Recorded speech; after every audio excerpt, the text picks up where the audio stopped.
Hello, um, my name is Brendan McKendry, and I'm going to talk to you a little bit today about how we're going to record the what used to be our Global Scholar scores in TAC, so that way they can be accessed by CTE Central Office.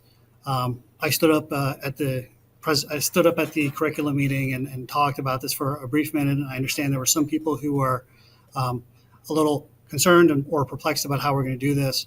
And it's my hope that showing you how to do this will help set your mind at ease. Additionally, the Lab 21 teachers in the building, if you are in middle school, have been shown how to do this firsthand. So they're a resource also to turn to if you're at least on the middle school level. Otherwise, feel free to contact me directly, brandon.mcendry@fcps.org. Right, so in order to access where to put this information in, you're going to actually click on the Performance tab right here in TAC. Okay. When you do that, it will allow you to choose what class you want to manipulate, as well as give you the opportunity to actually go in and make some changes regarding your what you're going to do as far as the score is concerned. But before we do anything else, we want to make sure that we click on this little guy here and change it to CTE Rubric. This will call up basically a blank form for you to fill in as far as the CTE rubric, the CTE College and Career Readiness rubric is concerned. You'll see right here we've got responsibility, skills, communication, creativity, problem solving, leadership, so on and so forth. You'll see it also repeat over here, again, for responsibility, skills, communication, creativity, problem solving, leadership, and one more time. The reason for this is because it's broken down in order to allow you to do a pre-test, mid-year test, and a post-test right here. That will get spelled out in a little more detail as we go in to start doing the manipulation. Right now, you'll see that we cannot do any manipulation at all. We cannot add any sort of scores or anything like that.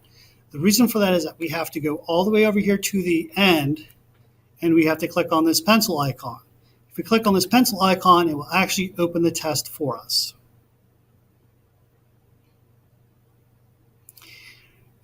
Now you see that the screen has changed. It's become a series of drop downs. Right here, it specifies pre-test. Right here, it specifies midterm. And right here, it specifies post-test. Also, you'll see your student ID, student name, and there's a calendar here to put in a date. The date you put in here isn't really too important, just as long as you have this school year's date, so that way it collates properly when the folks at CTE go ahead and pull up our scores. My suggestion is that you go ahead and you put in your dates. And what I'm going to do here is I actually copied this, and I'm going to take my mouse. I'm just going to go ahead and I'm going to just paste those dates in. And this will take me all of like 15 seconds to do for the entire class if I choose to do the entire class, which you're going to have to. Now right here, it gives you a list of courses. You're going to have to list what course you are doing, okay? My suggestion here is that you just do the same thing. In fact, rather than copy and paste, which you're not going to be able to do, you can actually start typing out the program that you're looking for, okay? So if you're looking for, let's say, Lab 21, all I have to do is click L, and the thing that comes up is Lab 21. Click down here, L, Lab 21. Let's say I wanted to do Tech Expo, okay? I just type in TE Tech Expo. Right here, let's say I want to do I&I. Click on I, and I&I pops up. So this will be just a very fast way to do this. Now, let's say I want to start entering some scores. I can do the drop down, or I can actually type in the score I want. So if I wanted to do 2, I click in 2. Okay. I'm going to go ahead and I'm going to do 4. And I did that by just hitting the arrow key. Okay. So I hit the tab button. I know it's hard to see, but I'm right here. I hit the tab button, and you'll see this one now is lit up. Instead of doing the drop down, I'm just going to hit the arrow. Again, I did the next tab right here. I'm just going to hit the arrow. I'm going to make that a 3. Next arrow, let's make that a 2. Next arrow, I'm going to go ahead and just do that as a 4. Okay? And then we'll finish this one out with a 3. It was that easy to put those scores in, okay? I don't need to go past 6 for leadership because now I'm in my midterm. If I want to do that for all my classes, go ahead and put that information in. And then when I'm ready, I can just go ahead and click this to save those test scores. Wait for the test scores to save. And then when they've saved, you want to go back to the view only screen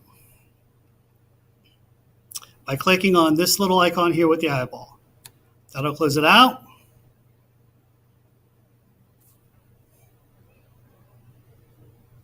And there you go. Now this document cannot be manipulated. Now, a word of warning. If you have a child that is in multiple classes that are using the CTE rubric and it's being recorded in this format, you will actually see multiple students. So for instance, let's say that my friend here, the very first student, has food science, and the food science teacher is going to go ahead and put in his score.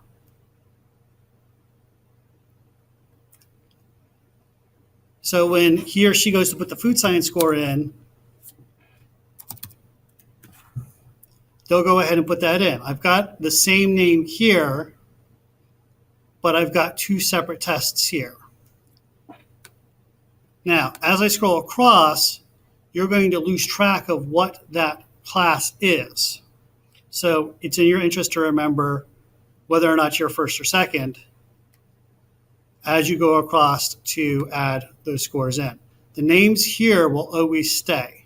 Okay, they will always stay the same. They will not move on you, but the actual course drop down will. Okay?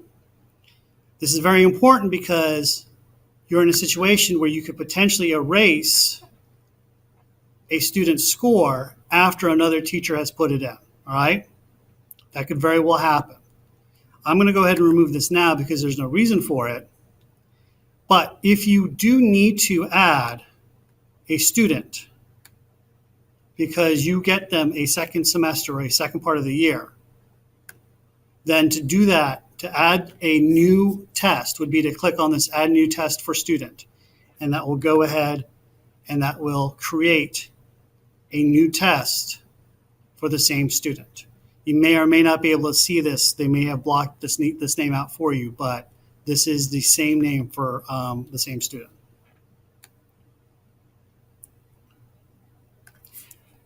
All in all, this doesn't take much time at all. I've actually taken more time explaining this to you than what it would have taken me to put in the scores for this particular class. Seems like a lot of steps, but the video is made available for you. And I know one of the other Lab 21 teachers was talking to me about creating a little shortcut sheet.